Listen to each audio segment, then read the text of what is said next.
pense qu'on a un peu tous des objets ou des choses qu'on regarde au loin en se disant « ça, le jour où je gagne au loto, je l'achète direct ». Bon, en vrai, je joue pas au loto, mais vous avez compris. Pour certains, ça va être une Tesla, pour d'autres, ça va être une veste de je sais pas quelle marque. Moi, ce serait un Leica.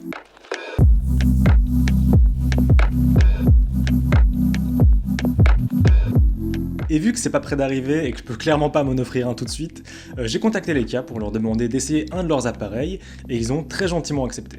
À l'heure où vous regarderez cette vidéo, il sera déjà de retour chez eux, mais je l'ai eu pendant quelques jours et je suis hyper content de pouvoir en parler. Regardez-moi ça, c'est pas beau ? Incroyable. Petit disclaimer avant de commencer, je suis pas un expert de la marque, je suis pas un professionnel, je suis juste un passionné qui veut partager ça.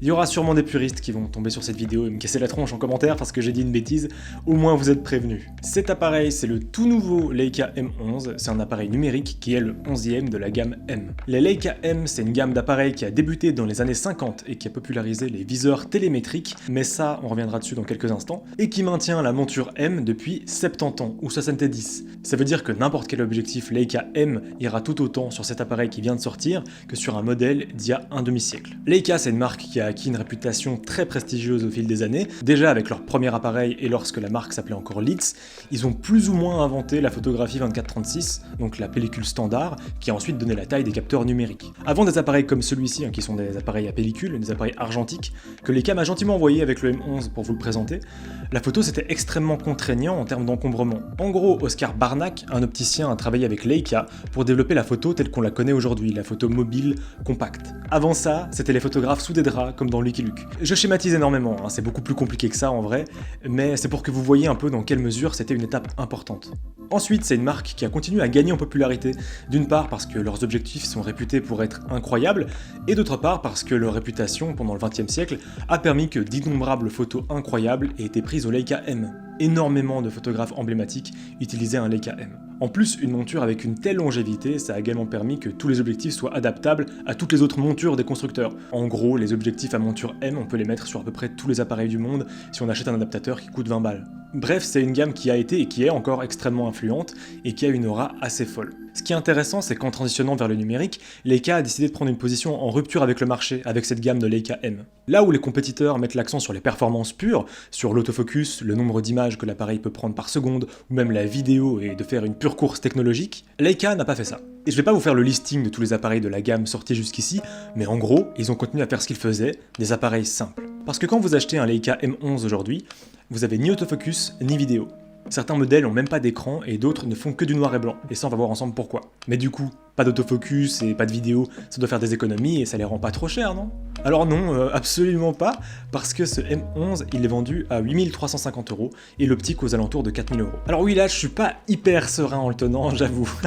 Là je me doute que certains doivent être en train de faire une syncope. D'une part, j'ai pas envie de m'attarder sur le prix parce que je considère que c'est pas du tout le plus intéressant dans ces appareils, mais en même temps, je conçois qu'on soit choqué. Je me rappelle qu'il y avait des gens qui en revenaient pas que j'avais mis 1300 € dans cet appareil, donc ça c'est le mien, c'est un Fuji X100V, qui s'inspire aussi très largement du Leica, de Leica M de manière générale, en termes de design surtout.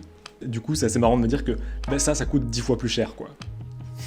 Mais du coup, pourquoi acheter quelque chose à ce prix pour des options en moins ? Premièrement, moi je pense qu'il y a une question de marqueur social. C'est un peu comme une Rolex qui sert à quelque chose, quoi. Avoir un Leica, c'est aussi montrer son adhésion à une certaine forme de photographie. Quelque part, je pense que pour certains, c'est pratiquement comme, je sais pas, porter un maillot de foot spécifique, quoi. Supporter une certaine équipe. C'est pas pour rien que le point rouge, qui est un peu le symbole de la marque, est ultra emblématique et souvent porté comme un symbole, quoi. Parce que Leica, aujourd'hui, c'est réellement une philosophie à part. On a déjà parlé du fait de pas s'intégrer totalement dans la course technologique, même si on va le voir, il y a de la tech bien énervée là-dedans, mais pour moi, c'est avant tout une question d'expérience photo. En utilisant la parallaxe et en calibrant la mise au point avec l'image projetée, on a un système qui consiste à aligner cette image projetée dans le viseur avec ce qu'on voit dans la réalité pour faire la mise au point. Beaucoup de mots pour dire que si ce qui est dans le petit carré est parfaitement aligné avec la réalité, c'est bon, la mise au point est bonne. C'est un type de viseur qui a été popularisé par Leica et que beaucoup d'appareils argentiques utilisaient. Par exemple, j'ai un Canon qui fonctionne exactement pareil. Ce genre de viseur, ça a plein d'avantages différents, notamment parce qu'on voit en dehors de notre cadre et on peut donc plus facilement anticiper quand quelque chose rentrera dedans. Certaines personnes très expérimentées avec ce type de viseur disent que c'est pratiquement plus rapide et plus précis que l'autofocus, mais ça forcément, moi je peux pas savoir, j'en ai jamais utilisé beaucoup et je suis pas à leur place, quoi, donc clairement ça je peux pas dire. Mais pour moi, l'argument principal, c'est que c'est agréable, voire un peu marrant à utiliser en fait. Et surtout, vu que c'est une mise au point manuelle et qu'on a accès à tous les paramètres comme ça directement sur l'appareil photo via des bagues de contrôle, quand on a une bonne photo, on a l'impression de l'avoir vraiment mérité. Et du coup, je pense qu'il y a vraiment ce côté puriste. C'est un peu le Dark Souls de la photographie, si vous voulez. Mais c'est vrai que pour l'avoir utilisé pendant quelques jours, c'est effectivement une vision très pure de la photo. Du coup, en mettant l'accent sur ce type de viseur et des contrôles manuels hérités de l'argentique, les Leica M s'inscrivent pleinement dans la continuité de la photo pellicule. Ce sont des appareils qui offrent des résultats fabuleux, mais surtout qui mettent l'accent sur l'expérience. Et pour avoir pu l'essayer quelques jours, ouais, c'est assez stylé. Je pense que personnellement, j'ai jamais utilisé un appareil photo numérique aussi pur, dans le sens où c'est un appareil qui se concentre vraiment sur l'action de faire des photos. Moi, ce que je comprends de cet appareil, c'est que le résultat est important bien sûr, mais la pratique l'est tout autant, voire plus. Et ça, moi, c'est une approche qui me parle beaucoup parce que, je vous l'ai dit dans une de mes dernières vidéos, mais j'ai une approche un peu thérapeutique, moi, avec la photo. C'est un moyen de m'éloigner des écrans, de regarder autour de moi, et c'est plus une excuse pour me balader ou pour observer qu'une réelle fin en soi. Et du coup, faire ça avec un appareil qui se concentre à ce point sur l'expérience utilisateur et la pratique photographique, c'est très très cool. Déjà, les couleurs Leica ont une réputation qui les précède, même si personnellement c'est pas ce que je préfère, c'est plus contrasté que ce que j'aime, mais là on est vraiment sur de l'appréciation personnelle. Pour le reste, je trouve les menus parfaits, genre c'est hyper clair, pas du tout chargé. En une pression sur une touche, on éteint l'écran pour avoir aucune distraction. On peut paramétrer des raccourcis en 2 secondes en maintenant la touche sur laquelle on veut mettre un raccourci. On peut prendre 3 tailles de fichiers différentes en RAW, 18 mégapixels, 36 mégapixels ou 60 mégapixels, ce qui est gigantesque. Je pense pas que j'ai déjà vu ça ailleurs d'ailleurs, mais c'est trop bien parce qu'on peut l'adapter à ses besoins et ça évite de remplir la mémoire interne ou ses cartes SD en 2 secondes pour des photos de famille par exemple. Et sortir le 60 mégapixels pour les photos plus importantes. Parce que 60 mégapixels c'est beaucoup au niveau détail et possibilité de recadrage, c'est assez fou, même si honnêtement, vu que c'était la première fois que j'utilisais une optique Leica, c'est peut-être aussi parce que l'objectif est complètement dingo, j'en sais rien. Du coup, en termes de performance pure, quand on couple un objectif pareil avec une résolution de ouf, on a des trucs assez dingues en termes de détails. Je suis vraiment désolé, j'ai pas de photos sympas, je l'ai eu que quelques jours, il a fait dégueu par chez moi, donc j'avoue que me balader sous la pluie avec un setup à 12 000 balles qui m'appartient pas, ça m'emballait pas des masses. J'ai quand même pu en profiter un peu, mais j'ai pas réussi à faire de photos, donc je suis vraiment fier. Mais en tout cas, je peux vous dire qu'en termes d'expérience photo, c'était très très cool. Même si, je trouve ça un peu lourd en fait.